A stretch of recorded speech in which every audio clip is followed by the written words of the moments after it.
Hello friends, welcome back to my channel Technolo. In this video, we will discuss about TCP means Transmission Control Protocol. आज हम यहाँ पर इसको detail में देखेंगे। इससे पहले की क्लास में हमने डिस्कस किया था डेटा कम्युनिकेशन एंड प्रोटोकॉल्स के बारे में कि डेटा कम्युनिकेशन क्या होता है और प्रोटोकॉल्स क्या क्या होते हैं। अगर वो वीडियो आपने नहीं देखी है तो इस वीडियो के डिस्क्रिप्शन में आपको उसका लिंक मिल जाएगा, आप वहाँ से वो क्लास ले सकते हैं। तो चलिए स्टार्ट करते हैं।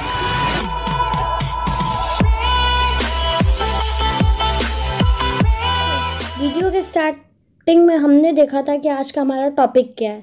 आज का हमारा टॉपिक है TCP means transmission control protocol. आज हम यहाँ पर इसके बारे में डिटेल में बात करेंगे। उससे पहले देखते हैं कि हमारा आज का एजेंडा क्या है। फर्स्ट है इंट्रोडक्शन, मीन्स हम इंट्रोडक्शन पढ़ेंगे टीसीपी का इंट्रोडक्शन। फीचर्स, टीसीपी के फीचर्स क्या क्या होते हैं। टीसीपी फॉर्मेट जो भी होगा, मतलब जो भी हमारा डेटा जाता है वो किस तरह से जाता है, ये टीसीपी फॉर्मेट के अंदर हम पढ़ेंगे। टीसीपी कनेक्शन मीन्स डेटा को भेजने से पहले वो कैसे कनेक्शन को स्टैब्लिश करता है, कैसे टर्मिनेट करता है, कैसे डेटा हमारा ट्रांसफ़र होता है, ये सारी चीज़ें हम पढ़ेंगे टीसीपी कनेक्शन में। लास्ट है आपका why TCP is reliable. TCP हमारा क्या है, रिलायबल क्यों है यूडीपी के कंपेयर में। तो ये सारी चीज़ें आज हमें यहाँ पर पढ़नी है। चलिए हम स्टार्ट करते हैं अपना इंट्रोडक्शन कि टीसीपी होता क्या है। TCP means transmission control protocol. इसका फुल फॉर्म है ट्रांसमिशन कंट्रोल प्रोटोकॉल। एग्जाम में से फुल फॉर्म भी पूछ सकते हैं कि what the abbreviation of TCP. तो transmission control protocol, it is a connection oriented protocol. Connection oriented protocol का मीन्स क्या हो गया कि यहाँ पर जो भी हमारा डेटा जाएगा उससे पहले क्या करता है टीसीपी, एक कनेक्शन को इस्टेब्लिश करता है। और जो भी कनेक्शन इस्टेब्लिश होता है वो 3-वे हैंड शेकिंग के थ्रू होता है। इसलिए क्या है कि हमारा जो टीसीपी है वो कनेक्शन ओरिएंटेड है, जबकि जो यूडीपी होता है वो क्या है, कनेक्शन लेस होता है। TCP provide process to process communication, ये इसके की टर्म्स हैं। Connection oriented, process to process. Process to process का मीन्स क्या होता है कि ये पोर्ट्स नंबर को यूज़ करके पोर्ट टू पोर्ट डिलीवरी करता है, जिसको हम कहते हैं process to process communication. TCP ये भी डिसाइड करता है कि कैसे डेटा आएगा और कैसे डेटा जाएगा, means how data comes and how data goes. ये सारी चीज़ें क्या है टीसीपी के अंदर। ये क्या करता है, हमारा डेटा एक्सचेंज करने के लिए एक नेटवर्क को मेंटेन करता है। Establish and maintain a network conversation through which application program can exchange data. Means एक ऐसा नेटवर्क जिसके थ्रू क्या है कि दो एप्लीकेशन अपने बीच के डेटा को एक्सचेंज कर सकें। तो ये हो गया क्या टीसीपी का introduction. Transmission control protocol connection oriented है, प्रोसेस टू प्रोसेस डिलीवरी करता है, एक नेटवर्क इस्टेब्लिश करता है जिसके थ्रू एप्लीकेशंस क्या करती हैं, अपने डेटा को एक्सचेंज करती हैं। अब बात करते हैं हम फीचर्स ऑफ टीसीपी। टीसीपी के फीचर्स क्या क्या हैं। फर्स्ट है आपका नंबरिंग सिस्टम। नंबरिंग सिस्टम में आता है आपका बाइट नंबर, सीक्वेंस नंबर और एक्नॉलेजमेंट नंबर। इनको हम डिटेल में आगे पढ़ेंगे टीसीपी फॉर्मेट के अंदर। बाइट नंबर्स क्या होता है कि जो भी हमारा डेटा आता है एप्लीकेशन से ट्रांसपोर्ट लेयर पर थ्रू द प्रेजेंटेशन और सेशन लेयर, तो जो भी डेटा हमारा क्या होता है कि बाइट्स के फॉर्म में आता है और ट्रांसपोर्ट लेयर में सेगमेंट्स के फॉर्म में। तो जो भी हमारा सेगमेंट्स होता है वो क्या होता है, कलेक्शन ऑफ बाइट्स। और बाइट्स क्या होते हैं, कलेक्शन ऑफ बिट्स, यानी कि एक बाइट में 8 बिट्स होती हैं। तो बाइट्स क्या हो गया, कलेक्शन ऑफ बिट्स। सेकेंड है आपका सीक्वेंस नंबर। हर बाइट का एक सीक्वेंस नंबर होता है। और एक्नॉलेजमेंट नंबर क्या होता है हमारा, सीक्वेंस नंबर +1, मतलब जो भी हमारा सीक्वेंस नंबर होगा उसका क्या होगा, +1। ये तो हो गए आपके numbering system. Second connection oriented, पीछे बात कर ली हमने कनेक्शन ओरिएंटेड के बारे में। Flow control, error control, congestion control, process to process delivery, ports number are used and reliable. Flow control के बारे में हम पढ़ चुके हैं, ओएसआई मॉडल में भी हमने बात की थी, डेटा कम्युनिकेशन एंड प्रोटोकॉल में भी हम उसके बारे में बात की। अगर वो वीडियो आपने नहीं देखी है तो आई बटन पर क्लिक करके आपको वो वीडियो मिल जाएंगी। फ्लो कंट्रोल सिर्फ इतना बता देती हूँ कि फ्लो कंट्रोल में क्या होता है कि जो भी हमारा डेटा होता है वो क्या होता है कि जो भी रिसीवर और सेंडर के बीच में जो भी डेटा जाएगा, तो जिस तरह से क्लाइंट को चाहिए सर्वर क्या करेगा, उसकी स्पीड के अकॉर्डिंग, मीन्स कितनी उसकी कैपेसिटी है 10 Mbps, तो उसके हिसाब से अपने डेटा को सेंड करता है। एरर कंट्रोल में क्या होता है कि जो भी हमारा डेटा होता है उसमें एरर को डिटेक्ट करता है। एक मैकेनिज्म है चेकसम, उसके थ्रू। कंजेशन कंट्रोल, बहुत ज़्यादा डेटा हम एक साथ नहीं भेज सकते, मीन्स डेटा को क्या है पैकेट्स के फॉर्म में एक साथ डेटा अगर भेजेंगे तो क्या हो जाएगा, कोलिजन हो जाएगा, एरर भी हो सकती है उसमें। तो हम क्या करेंगे, अपने डेटा को छोटे छोटे पैकेट्स के फॉर्म में भेजते हैं। उसको हैंडल करना, जो बहुत सारे डेटा को जो हैंडल करता है उसको क्या कहते हैं, congestion control. Process to process means port number को यूज़ करके। रिलायबल क्यों है, क्योंकि यहाँ पर जो भी डेटा होता है वो क्या होता है कि टीसीपी हमारा डेटा की गारंटी लेता है कि हमारा जो भी डेटा है वो क्या है, ईजिली पहुँच जाएगा, फुल्ली जाएगा, कोई लॉस नहीं होगा, मीन्स और कैसा होगा, हमारा डेटा सिक्योर होगा। तो इस वजह से क्या है कि हमारा जो टीसीपी है वो रिलायबल है। अब बात करते हैं हम टीसीपी फॉर्मेट की। टीसीपी फॉर्मेट क्या होता है कि जो भी हमारा सेगमेंट्स होते हैं, हम डेटा को क्या करते हैं ट्रांसपोर्ट लेयर में कि सेगमेंट्स के फॉर्म में भेजते हैं डेटा। तो सेगमेंट्स जो होता है वो हमारा दो चीज़ों से मिलके बनता है, एक हेडर और दूसरा डेटा। मीन्स जब भी कोई डेटा आता है तो ट्रांसपोर्ट लेयर में क्या होता है कि उसमें हेडर ऐड हो जाता है। टीसीपी हेडर हमारा क्या होता है कि जो भी हमारा डेटा की इन्फॉर्मेशन होती है वो क्या होती है, हेडर के अंदर होती है। इसका साइज़ कितना होना चाहिए, इसका साइज़ होता है 20 बाइट से 60 बाइट। मीन्स कि मिनिमम कितना होना चाहिए 20 और मैक्सिमम हमारा कितना हो सकता है 60 बाइट। इससे कम का होगा तो कोई भी इन्फॉर्मेशन जो होगी अब हमारी सेंड नहीं होगी। अब बात करते हैं हम इस फॉर्मेट की। तो पहला है हमारा क्या है कि सोर्स पोर्ट एड्रेस, ये होता है हमारा 16 बिट्स का, मीन्स 2 बाइट्स का, क्योंकि यहाँ पर हम इसको 2 बाइट्स भी लिख सकते हैं और 16 बिट्स भी लिख सकते हैं। ये हमारा क्या होता है कि सेंडर साइड से होता है, यानी कि क्लाइंट साइड से। ये हमारा हो गया डेस्टिनेशन पोर्ट एड्रेस, ये भी क्या होता है कि 16 बिट्स का होता है, मीन्स 2 बाइट्स का। ये हमारा होता है सर्वर साइड का या फिर रिसीवर साइड का। सीक्वेंस नंबर, सेगमेंट्स में क्या होती है कि जो भी हमारी बाइट्स होती है, यानी कि सेगमेंट्स जो होता है हमारा क्या होता है, कलेक्शन ऑफ बाइट्स होता है। तो जो भी हमारा नंबरिंग होता है, हर बाइट का एक डिफरेंट नंबर होता है, वो उसका होता है सीक्वेंस नंबर। जैसे कि आपका एक यूनिक नंबर होता है, कहीं आप अगर कहीं घूमने के लिए जाते हैं तो आपको टोकन मिलता है, तो वो क्या होता है कि एक यूनिक नंबर होता है, सबके टोकन्स का नंबर अलग अलग होता है। उसी तरह क्या है कि यहाँ पर सीक्वेंस नंबर भी सबका डिफरेंट होता है। ये होता है हमारा 32 बिट्स का, मीन्स 4 बाइट का। एक्नॉलेजमेंट नंबर क्या होता है कि हमारा सीक्वेंस नंबर +1, यानी कि जो भी हमारा सेंडर भेज रहा है तो उससे क्या होगा कि उसका +1 एक्सेप्टेड। और जो सीक्वेंस नंबर हमारा होता है वो क्या होता है कि रैंडम जनरेट, यानी कि कभी भी 0 से स्टार्ट नहीं होगा, क्योंकि अगर वो 0 से स्टार्ट होगा तो मान लीजिए कि सभी लोग अपना नंबर क्या है कि 0 से स्टार्ट करेंगे, तो इसलिए वो क्या होता है कि रैंडम जनरेट होता है। एक्नॉलेजमेंट नंबर पता चल गया आपको, ये हेलन यानी कि 4 बिट्स का। Helen means header length, header की जो लेंथ होती है वो क्या होती है 4 बिट्स की। रिजर्व मतलब कुछ बिट्स क्या होंगे हमारे की फ्यूचर्स के लिए रिजर्व्ड होते हैं। ये हमारे 6 हैं flags, URG, ACK, TSH, RST, SYN और FIN। ये हमारे 6 फ्लैग्स होते हैं जो हम क्या करते हैं कि जो भी हम इंफॉर्मेशन भेजते हैं उनके लिए यूज़ करते हैं। URG मीन्स अर्जेंट के लिए, ACK acknowledgement push, TSH RST यानी कि रीसेट के लिए और SYN सिंक्रोनाइजेशन के लिए। मीन्स जो भी हमारा क्या होगा कि अगर हम कोई भी कनेक्शन बनाते हैं तो उससे पहले हम क्या करते हैं, सिंक्रोनाइजेशन करते हैं कि भाई हम तुम्हारे साथ क्या है कोई कनेक्शन बनाना चाहते हैं, इसको कहते हैं। तो सबसे पहले अगर जो भी हमारा क्लाइंट है वो सर्वर को SYN का फ्लैग भेजता है, ये हमारे 6 फ्लैग्स हैं।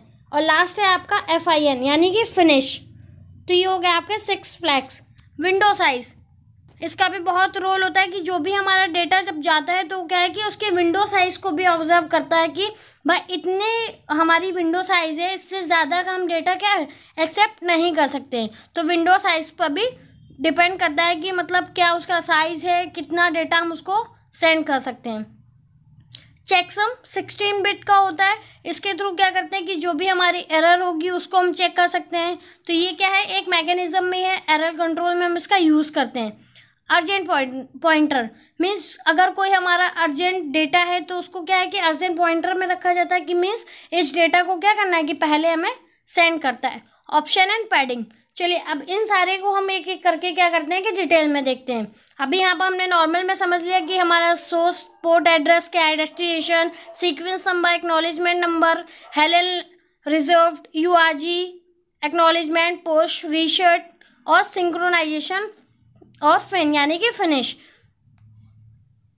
देखिए सेगमेंट का जो लेंथ होती है यानी कि क्या होगी कि हमारी 20 से 60 बाइट ही हो सकती है, इससे कम की भी नहीं होगी और इससे ज़्यादा भी नहीं हो सकती। तो कि सोर्स पोर्ट ये 16 बिट का होता है, क्या करता है सेंडिंग एप्लीकेशन का पोर्ट होता है। डेस्टिनेशन पोर्ट ये भी 16 बिट का होता है, ये क्या होता है हमारा रिसीविंग के लिए यानी कि रिसीवर के लिए, और सोर्स पोर्ट सेंडर के लिए। यहाँ पर आप क्लाइंट और सर्वर भी यूज़ कर सकते हैं। सोर्स पोर्ट क्लाइंट के लिए और जो हमारा सर्वर है उसके लिए क्या होगा destination port.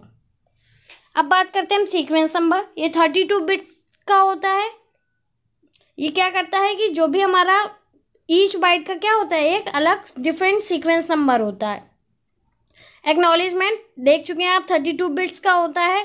It contains a sequence number of data bytes that receiver accept to receive next from the sender. Means क्या होगा कि सेंडर का +1 होगा। तो it is always sequence number at receive data byte increment by 1। मान लीजिए कि कोई x है तो क्या करेगा +1 यानी कि ये एक्नॉलेजमेंट नंबर होता है। उसके बाद ये 6 आपके फ्लैग हो गए, ये हम देख चुके हैं कि हमारे फ्लैग किस लिए यूज़ करते हैं। यूआरजी यानी कि अर्जेंट पॉइंटर होता है हमारा। एक्नॉलेजमेंट, पुश यानी कि पास द डेटा यानी कि जो भी हमारा क्या होगा कि अर्जेंट डेटा होगा, डेटा जब हमारा जाता है तो क्या है कि बफर में कलेक्ट होता रहता है कि मान लीजिए कि 1 बाइट गया फिर 1 बाइट गया, तो ऐसे क्या है कि जब थोड़ा सा ज़्यादा हो जाता है तो वो क्या करती है कि एप्लीकेशन उसको सेंड कर देती। मान लीजिए कि कोई डेटा हमारा अर्जेंटली है यानी कि बहुत ज़्यादा इंपॉर्टेंट है, तो वो क्या करेगी पुश फ्लैग के थ्रू यानी कि पुश फ्लैग को क्या कर देगी 1 कर देगी, जिससे थ्रू क्या होगा कि हमारा जो भी अर्जेंट डेटा होगा वो क्या हो जाएगा पास हो जाएगा पहले। यहाँ पर लिखा है एज सून एज पॉसिबल यानी कि जल्द से जल्द पास हो जाएगा। RST यानी कि रीसेट द कनेक्शन, अगर हमारा कनेक्शन क्या है कि रिडक्शन हो गई तो क्या करता है कि रीसेट कर देता है RST फ्लैग के थ्रू। सिंक्रोनाइज यानी कि sequence number to initiate a connection यानी कि कनेक्शन को इस्टेब्लिश करने के लिए हमें क्या करता है सिन फ्लैग को पहले भेजना पड़ता है। मतलब सिन क्या फ्लैग करेंगे हम उसको 1 कर देते हैं यानी कि ऑन कर देते हैं। FIN the sender is finish sending data, means जब भी हमारा क्या होगा कि क्लाइंट है वो क्या करेगा कि हमारे कनेक्शन को टर्मिनेट करना चाहेगा तो वो क्या भेजेगा फिन फ्लैग यानी कि फिन फ्लैग की वैल्यू क्या कर देगा 1 कर देगा। ये हमारे हो गए 6 फ्लैग। याद रखिएगा पेपर्स में बहुत पूछते हैं कि कौन कौन से फ्लैग्स हैं, क्या क्या यूज़ है उनके, तो they are the 6 flag in TCP header. इस TCP हेडर की जगह हम क्या कर सकते हैं TCP सेगमेंट्स फॉर्मेट भी कहते हैं इसको। अब बात करते हैं हम विंडो साइज यानी 16 बिट का। ये क्या करता है कि ऑक्टेट में नंबर लेता है। The ones indicate in the acknowledgement field that the sender is willing to accept. Means मैंने जैसे बताया कि आपको कि जब भी हमारा क्या है कि सेंडर अगर कोई डेटा भेजेगा तो वो क्या करेगा उसके विंडो साइज़ को भी आइडेंटिफाई करता है कि इसकी विंडोज का साइज़ इतना है तो इससे ज़्यादा हमें डेटा नहीं भेजना है। Checksum the ones complement of the sum module 216 minus 1 of all that 16-bit words in the segments plus a pseudo header। सेक्सम में क्या है कि हमारा जो भी डेटा है उसमें अगर कोई एरर है तो वो उसको चेक करता है। मतलब एक सेगमेंट आया चेक हुआ, फिर देन दूसरा सेगमेंट आया चेक हुआ, तो इस तरह से प्रोसेस होता है। हेडर लेंथ 4 बिट की होती है। जो भी हमारी TCP की हेडर होती मतलब लेंथ होती है वो उसमें कंटेन होती है। मतलब क्या करती है कि जो भी हमारा ये किस में हेल्प करती है कि हमारा जो भी डेटा आया उसकी लेंथ को देखती है ये। तो where the actual data begins means कहाँ से डेटा हमारा स्टार्ट हुआ है, ये होता है हेडर लेंथ। अर्जेंट पॉइंटर में क्या होगा हमारा कि URG आपने पढ़ा कि अगर हमारा क्या है कि जो भी हमारा अर्जेंट डेटा होगा वो यहाँ पर स्टोर होता है। ये होता है हमारा 16 बिट का। इसमें क्या होते हैं कि जो भी हमारे ऑक्टेट होते हैं उनका सीक्वेंस इकट्ठा, मीन्स कोई डेटा है वो इम्पोर्टेंट है तो वो कलेक्ट हो गया, फिर दूसरा है वो कलेक्ट, तो वो क्या करेगा कि पहले अर्जेंट डेटा को भेज देगा। ऑप्शंस, यहाँ पर ऑप्शंस ये है कि यहाँ पर हमारा सेगमेंट का साइज़ देखते हैं हम कि हमारा सेगमेंट का साइज़ कितना। अगर हमारे सेगमेंट का साइज़ है मान लीजिए कि 1500, तो ये क्या करेगा कि उससे ज़्यादा हमारा सेगमेंट का साइज़ नहीं होना चाहिए, अदरवाइज़ वो जाएगा ही नहीं। तो ये हो गया हमारा ऑप्शंस में कि जो भी हमारा सेंडर है तो वो क्या करेगा कि इससे ज़्यादा डेटा रिसीवर को भेजेगा ही नहीं। तो ये हो गया हमारे क्या हो गए TCP हेडर्स का फॉर्मेट, यानी कि TCP फॉर्मेट के क्या हो गए इतने सारे फील्ड्स थे जिन्हें हमने समझ लिया। अब हम बात करते हैं TCP कनेक्शन की, कि जो भी TCP है वो हमारा कैसे कनेक्शन को एस्टैब्लिश करता है। तो इन TCP connection oriented transmissions require 3 faces. Connection oriented देखिए वर्ड बहुत बार आता है, याद रखिएगा कि कनेक्शन ओरिएंटेड क्या होता है, कि कनेक्शन ओरिएंटेड क्यों है ये, क्योंकि ये क्या करता है कि कोई भी कम्युनिकेशन करने से पहले क्या करता है कि डेटा को, जो भी हमारा कनेक्शन है उसको इस्टेब्लिश करता है, पहले ही एक्नॉलेजमेंट भेज देता है कि भाई हम डेटा क्या करना चाहते हैं कि हम कनेक्शन को इस्टेब्लिश करना चाहते हैं। ये जो हमारा प्रोसेस होता है वो 3 वे हैंड शेकिंग के थ्रू होता है, कि मतलब कैसे 3 वे में हमारा जो भी कनेक्शन है वो कैसे इस्टेब्लिश होगा। TCP में जो डेटा ट्रांसमिट होता है वो फुल डुप्लेक्स मोड में होता है। फुल डुप्लेक्स मोड क्या होता है कि जो भी हमारा डेटा है वो क्या होगा सेंडर और रिसीवर की साइड से एट द सेम टाइम पे ट्रांसमिट हो सकता है। अगर फुल डुप्लेक्स आपको नहीं पता है तो डेटा कम्युनिकेशन एंड प्रोटोकॉल वाली क्लास में आप जाके देख सकते हैं, लिंक मिल जाएगा आपको डिस्क्रिप्शन में, या फिर आप आई बटन पे भी क्लिक करके वीडियो को देख सकते हैं। बात करते हैं अब when two TCP in two machines are connected।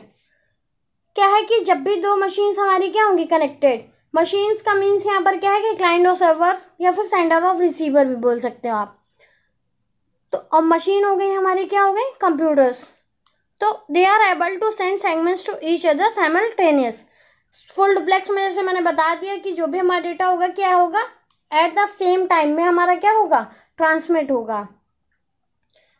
अब बात करते हैं कि कनेक्शन एस्टैब्लिशमेंट जो होता है वो प्रोसेस मैकेनिज्म हमारा क्या होता है, वो होता है हमारा 3 वे हैंड शेकिंग। ये बहुत इंपॉर्टेंट है। 3 वे हैंड शेकिंग क्या होता है, इसके थ्रू हमारा कनेक्शन कैसे एस्टैब्लिश होता है। चलिए हम एग्जांपल में देखते हैं कि कैसे हमारा जो कनेक्शन है वो एस्टैब्लिश होगा। मान लीजिए कोई एप्लीकेशन प्रोग्राम है, उसको हम कह रहे हैं सर्वर, आप बोल सकते हो सेंडर या फिर क्लाइंट। वो क्या करना चाहता है कि अदर एप्लीकेशन जिसको हम कहेंगे रिसीवर या फिर सर्वर, उससे कनेक्शन को इस्टेब्लिश करना चाहता है। तो आइए देखते हैं कि कैसे वो कनेक्शन को इस्टेब्लिश करेगा through the 3 way hand shaking. देखिए ये है आपका क्लाइंट और ये आपका सर्वर। तो ये दोनों कैसे हमारे कनेक्शन को किस तरह से देखते हैं कि हम इस्टेब्लिश करेंगे। फर्स्ट स्टेप हमारा क्या होगा कि जो भी क्लाइंट है वो हमारे रिसीवर को क्या मैसेज करेगा, सिन का। सिन फ्लैग क्यों यूज़ करते हैं, हमारा सिंक्रोनाइजेशन मीन्स जब भी हमें कोई कनेक्शन इस्टेब्लिश करना होता है सिन फ्लैग का यूज़ करेगा। SYN याद है ना आपको, फ्लैग यानी कि फ्लैग में हमने पढ़ा है SYN सिन सिंक्रोनाइजेशन। तो ये क्या करेगा कि इसको एक सिन फ्लैग सेंड करेगा। उसके बाद जो रिसीवर होगा वो इसके सिन फ्लैग को एक्सेप्ट करेंगे, भाई इसके पास क्या हो गया कि पहुंच गया है। तो सेंडर इसको क्या करेगा कि ठीक है हाँ बताने के लिए क्या करेगा वो सिन प्लस ACK हमारा क्या होता है एक्नॉलेजमेंट। तो रिसीवर क्लाइंट को भेजेगा सिन प्लस एक्नॉलेजमेंट कि भाई ठीक है सिन हम कनेक्शन को इस्टेब्लिश करते हैं और तुम्हारा डेटा मुझे मिल गया है, उसके लिए क्या भेजेगा एक्नॉलेजमेंट। एक्नॉलेजमेंट के लिए कोई हमारे रिसोर्सेस की ज़रूरत नहीं होती। एक्नॉलेजमेंट आप अगर नहीं भी कोई डेटा भेज रहे हो तो भी भेज सकते हो आप, कि भाई उसको कुछ ना कुछ एक्नॉलेजमेंट तो देना ही पड़ेगा। एक्नॉलेजमेंट का मीन समझते हैं, जैसे आपने मैसेज किया किसी को, तो क्या होता है कि जब हमारा मैसेज सेंड हो जाता है तो हमें क्या होता है, एक्नॉलेजमेंट मिलता है कि हमारा क्या है कि मैसेज विल बी डिलीवर्ड या मैसेज विल बी सेंड। तो ये होता है हमारा एक्नॉलेजमेंट। या कभी कभी ऑनलाइन बुकिंग भी करते हैं तो हमारा क्या होता है कि एक बाद में आता है एक्नॉलेजमेंट कि आपकी जो बुकिंग है वो कंफर्म हो गई, ट्रांजेक्शन आईडी वगैरह। तो ये सारे क्या होते हैं, एक्नॉलेजमेंट के अंदर होते हैं। तो सर्वर हमारा क्या करेगा, सेंड प्लस एक्नॉलेजमेंट भेजता है। तो हमारे रिसीवर ने क्या किया कि सेंड प्लस ACK भेजा, मतलब सिंक्रोनाइजेशन और एक्नॉलेजमेंट को क्या किया कि साथ में भेज दिया। अब हमारे क्लाइंट के पास क्या हो गया कि दोनों चीज़ें आ गई, मतलब वो समझ गया कि उसका डेटा उसके पास पहुंच भी गया, वो कनेक्शन को इस्टेब्लिश करने के लिए रेडी भी हो चुका है कि भाई उसने बोल दिया कि जो भी हम आपसे कनेक्शन बनाना चाहते हैं कि आप अपनी जो भी आप रेडी हो या नहीं। तो उसने क्या किया, सेंड प्लस ACK भेज दिया कि हाँ, उसने कहा कि भाई हाँ मैं रेडी हूँ, ये लो तुम्हारा एक्नॉलेजमेंट। अब उसने क्या किया कि क्लाइंट के पास आए तो क्लाइंट ने अब कोई डेटा तो सेंड नहीं किया, भाई कनेक्शन तो इस्टेब्लिश कर रहे हैं। तो उसने क्या किया, सिर्फ एक्नॉलेजमेंट भेज दिया कि ठीक है भाई मुझे तुम्हारा मैसेज मिल गया, ये लो अपना एक्नॉलेजमेंट। तो ये सारी चीज़ें क्या हो गई, 3 वे में हो गया। देखिए, फर्स्ट, सेकेंड एंड ये हो गया थर्ड। ये हो गया हमारा 3 वे हैंडशेकिंग। मीन्स 3 वे में हमारा जो भी कनेक्शन है वो क्या हो गया, इस्टेब्लिश हो गया। पहला सिन यानी कि कनेक्शन इस्टेब्लिश करने के लिए हमने क्या की, परमिशन ली। फिर उसने क्या किया, सिन प्लस ACK यानी कि एक्नॉलेजमेंट भेजा कि हाँ भाई मैं रेडी हूँ, ये लो एक्नॉलेजमेंट कि तुम्हारा डेटा मुझे मिल गया। फिर उसके बाद क्लाइंट ने क्या किया, सेंडर रिसीवर को एक्नॉलेजमेंट भेज दिया। ये होता है हमारा प्रोसेस। अब बात करते हैं कि डेटा ट्रांसफ़र कैसे होगा। देखिए, जब हमारा कनेक्शन इस्टेब्लिश हो गया एक बार, तो क्या हो गया कि जो भी हमारा डेटा हो गया कि बाय डायरेक्शनल डेटा, मीन्स दोनों डायरेक्शन में एक टाइम पर जा सकता है। बाय डायरेक्शनल का मीन्स ये हो गया। तो जो हमारा क्लाइंट है वो क्या करेगा कि डेटा भी भेज सकता है, एक्नॉलेजमेंट एक साथ भी भेज सकता है, डेटा और एक्नॉलेजमेंट को एक साथ भेज सकता है। ठीक है, तो ये हमारा क्लाइंट था और ये सर्वर था। मान लीजिए कि क्लाइंट ने सर्वर को डेटा भेजा, डेटा में क्या होगा, हमारा सीक्वेंस नंबर होगा। तो सीक्वेंस नंबर क्या हो गया कि इसने इसको डेटा भेजा, प्लस मान लीजिए कि अभी प्रोसेस चल रहा था क्योंकि कनेक्शन तो स्टैब्लिश हो चुका, तो इसने क्या किया कि इसको डेटा भेजा और एक्नॉलेजमेंट भेज दिया। क्या किया, डेटा और एक्नॉलेजमेंट भेजा। ये गया सेंडर के पास, तो सेंडर ने क्या किया कि इसको डेटा भेजा, एक्नॉलेजमेंट भेजा कि भाई ठीक है मुझे तुम्हारा मिल गया है डेटा, ये लो मैं तुम्हें डेटा भेज रहा हूँ। तो ये क्या हो गया, हमारा डेटा प्लस एक्नॉलेजमेंट आ गया। तो इस तरह क्या है कि हमारा जो भी डेटा होगा वो क्या होगा, ट्रांसफ़र होता रहेगा क्लाइंट और सर्वर के बीच में, जब तक क्या है कि क्लाइंट सेशन को टर्मिनेट ना कर दे।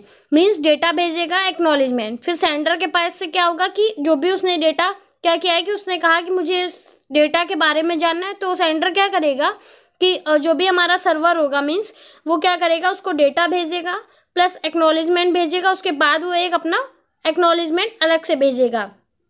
एक एक्नॉलेजमेंट क्या होता है, हमारा सीक्वेंस नंबर का +1 होता है। मीन्स जो हमारा सीक्वेंस नंबर था उसका +1। उसके बाद उसने एक्नॉलेजमेंट एक भेजा किसके लिए कि हाँ भाई तुम्हारा डेटा मुझे मिल गया था, ये लो डेटा प्लस एक्नॉलेजमेंट। उसके बाद क्लाइंट हमारा क्या करेगा कि उसके एक्नॉलेजमेंट को भेजेगा और अपना डेटा सेंड करेगा कि भाई मुझे अब इस यहाँ तक का डेटा मिल गया, अब इसके आगे का डेटा मुझे चाहिए। याद रखिएगा सीक्वेंस नंबर जो होते हैं वो एक बार ही यूज़ कर सकते हैं। मीन्स हर बाइट का क्या होता है, एक यूनिक होता है, यानी कि अगर एक बार हम डेटा भेज चुके हैं इस सीक्वेंस नंबर से, मान लीजिए सीक्वेंस नंबर है 11 आपका, तो क्या कर सकते हैं, उस सीक्वेंस नंबर को हम दोबारा से यूज़ नहीं कर सकते हैं। जैसे कि हमारे पास कूपन्स होते हैं तो क्या होते हैं कि वो वैलिड टाइम के लिए होते हैं या एक बार के लिए ही होते हैं, तो हम उन्हें क्या कर सकते हैं कि वो भी यूनिक होते हैं, हम एक बार यूज़ कर सकते हैं, अगेन यूज़ नहीं कर सकते हैं। तो ये सारी चीज़ें याद रखिएगा कि सीक्वेंस नंबर, एक्नॉलेजमेंट नंबर, ये सारी चीज़ें कैसे यूज़ करते हैं हम, और कैसे जो भी हमारा डेटा है वो कैसे ट्रांसफ़र होता है। देखिए कनेक्शन इस्टेब्लिश हो गया, डेटा ट्रांसफ़र हो गया। अब बात करते हैं हम किसकी, कनेक्शन टर्मिनेट की।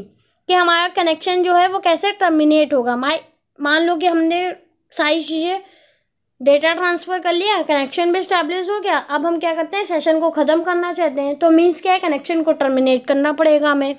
तो ये जो हमारा प्रोसेस होता है वो 3 या 4, मतलब 3 स्टेप्स में भी हो सकता है और 4 स्टेप में भी हो सकता है। तो ये 3 और 4 वे हैंडशेक में होता है। अब हमारा डेटा क्या है कि मान लो कि कंप्लीट ट्रांसमिट हो गया, data transmission is complete and the device want to terminate the connection. तो डिवाइस क्या करेगी कि टीसीपी को एक सेगमेंट्स भेजेगी, किसके साथ, with the FIN flag. FIN flag का मीन्स क्या होता है, फिनिश, यानी कि हम डेटा को, हमारा कनेक्शन क्या है, हम उसको टर्मिनेट करना चाहते हैं। तो वो किस फ्लैग का यूज़ करेगी, फिन फ्लैग का। कनेक्शन इस्टेब्लिश के टाइम में SYN फ्लैग का, यानी सिंक्रोनाइजेशन फ्लैग का, और कनेक्शन टर्मिनेट करने के लिए हम फिन फ्लैग का यूज़ करेंगे। फिन फ्लैग का पर्पस क्या होता है कि जो भी हमारा टीसीपी से जो भी हमारा कनेक्शन है वो क्या होगा, ईजिली क्या होगा, टर्मिनेट हो जाएगा।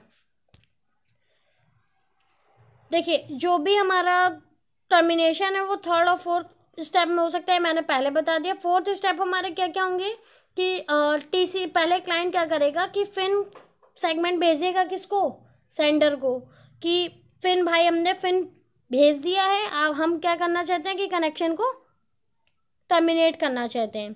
तो सर्वर क्या करेगा कि टीसीपी को एक्नॉलेजमेंट भेजेगा। देखिए, क्लाइंट ने क्या किया कि फिन भेजा उसको कि भाई हम क्या करना चाहते हैं, सर्वर से कहा कि कनेक्शन मैं टर्मिनेट करना चाहता हूँ। तो सर्वर ने क्या किया कि एक्नॉलेजमेंट प्लस फिन भेजा, यानी कि एक्नॉलेजमेंट हमारा क्या होगा कि सीक्वेंस नंबर का +1 होगा कि इसने भाई इसके साथ क्या किया कि मान लीजिए इसने इसको 1 करके भेजा, तो जो भी ये सीक्वेंस इसने भेजा होगा नंबर, वो उसके साथ क्या करेगा, +1 करके एक्नॉलेजमेंट भेज देगा। फिर उसके बाद 3rd हमारा क्या होगा, server does not have any data for transmission. मान लो कि अब उसके पास कोई डेटा नहीं है कि वो मतलब भेज सके, तो उसने क्या किया कि फिर सीक्वेंस नंबर 2 भेज दिया कि भाई अब मेरे पास डेटा नहीं है, मतलब नो मोर डेटा। तो उसने क्या किया कि फिनिश का एक फ्लैग भेज दिया। तो अब हमारा क्लाइंट क्या करेगा कि एक्नॉलेजमेंट का एक सेगमेंट भेजेगा सर्वर को कि हाँ ठीक है, मुझे तुम्हारा एक्नॉलेजमेंट मिल गया है, तो अब कनेक्शन हमारा क्या होगा, फुल्ली टर्मिनेट हो जाएगा। ये 4 स्टेप हैं आपके, 1, 2, 3 और 4। फर्स्ट स्टेप में क्या है कि क्लाइंट हमारा सर्वर से कनेक्शन टर्मिनेट करना चाहता है, तो उसने फिन सीक्वेंस भेज दिया भाई। उसने कहा कि हमारे पास क्या फिन फ्लैग उसने भेजा, उसने कहा कि अब हमें कोई डेटा नहीं चाहिए। तो सर्वर क्या करेगा कि उसको कुछ ना कुछ एक्नॉलेजमेंट तो देगा, नहीं तो पता कैसे चलेगा कि वो कनेक्शन टर्मिनेट करना चाहता है। तो उसने क्या किया कि एक्नॉलेजमेंट भेज दिया।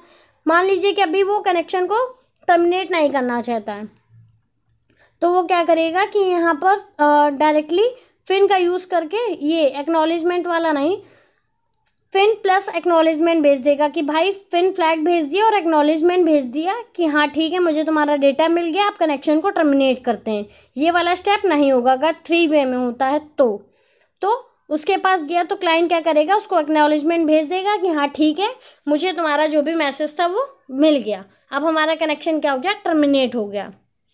लेकिन 4th स्टेप की बात करें तो पहले जो क्लाइंट है वो फिन फ्लैग भेजेगा, उसके बाद सर्वर क्या करेगा कि एक्नॉलेजमेंट भेज देगा सिर्फ उसको।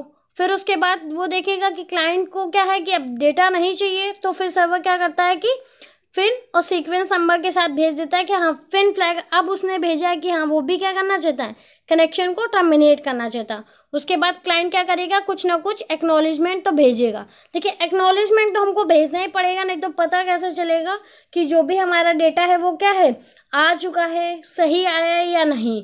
तो ये सारी चीज़ें हैं कि फिन का, एक्नॉलेजमेंट हमको हर टाइम यूज़ करना पड़ेगा। या ईज़िली समझना चाहे तो ऐसे भी कि उसने फिन को भेजा, तो उसने कहा कि भाई अब मुझे कोई डेटा नहीं चाहिए तुमसे, तुम अपने जितने भी रिसोर्सेस हैं उनको क्या कर लो, हटा लो, रिमूव कर लो कि मुझे कोई डेटा नहीं चाहिए। लेकिन एक्नॉलेजमेंट तो उसे भेजना ना, क्योंकि एक्नॉलेजमेंट के लिए एक्नॉलेजमेंट तो भेज ही सकते हैं, क्योंकि एक्नॉलेजमेंट के लिए किसी रिसोर्सेज को हटाने की ज़रूरत नहीं पड़ती, क्योंकि एक्नॉलेजमेंट हमारा क्या होता है, स्टोर नहीं होता है। तो ये सारी चीज़ें, एक चीज़ आप देख रहे होंगे एक्टिव क्लोज और पैसिव क्लोज।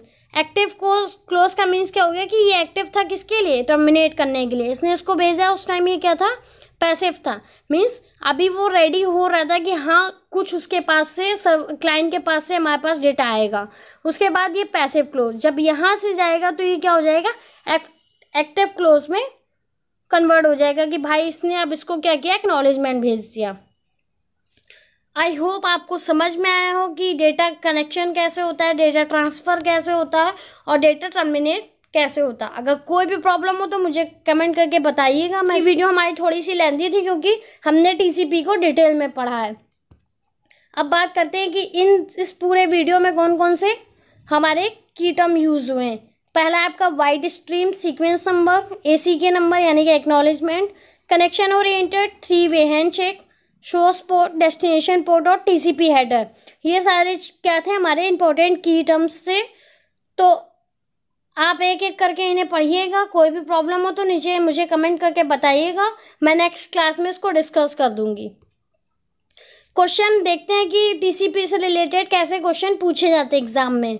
डिफाइन TCP के बारे में पूछ सकते हैं कि डिफाइन करो थोड़ा सा कि TCP होता क्या है। फंक्शन ऑफ TCP कि TCP के फंक्शंस क्या क्या होते हैं। हाउ TCP वर्क कैसे करता है। Why TCP is reliable. TCP reliable क्यों होता है, क्योंकि ये क्या है, कनेक्शन ओरिएंटेड है। कनेक्शन ओरिएंटेड की वजह से रिलायबिलिटी एक इसका क्या है कि इम्पॉर्टेंट फीचर्स है कि रिलायबल होता है ये। वाई TCP इज़ इम्पॉर्टेंट, वो इसलिए क्योंकि हमारा जो भी डेटा है वो ईजिली पहुंच जाता है, बिना लॉस के पहुंचता है हमारा डेटा, इसलिए क्या है हमारा TCP इम्पॉर्टेंट है। और हम ज़्यादातर क्या करते हैं कि TCP का यूज़ करते हैं। देखिए TCP और UDP जो है वो ट्रांसपोर्ट लेयर पर वर्क करते हैं। ये दो हमारे प्रोटोकॉल्स हैं जो ट्रांसपोर्ट लेयर पर क्या है, वर्क करते हैं। TCP आपका ट्रांसमिशन हो गया और UDP यूज़र डेटाग्राम। तो TCP कनेक्शन ओरिएंटेड है और UDP हमारा क्या है, कनेक्शन लेस है। तो ये हो गया हमारे आज की क्लास। तो इस क्लास में अगर आपको कोई प्रॉब्लम हो तो मुझे कमेंट करके बताइएगा। वीडियो अगर अच्छी लगी हो तो लाइक, सब्सक्राइब, शेयर और कमेंट करना बिल्कुल ना भूलें और अपने फ्रेंड्स के साथ शेयर ज़रूर करिएगा। Thank you, bye bye.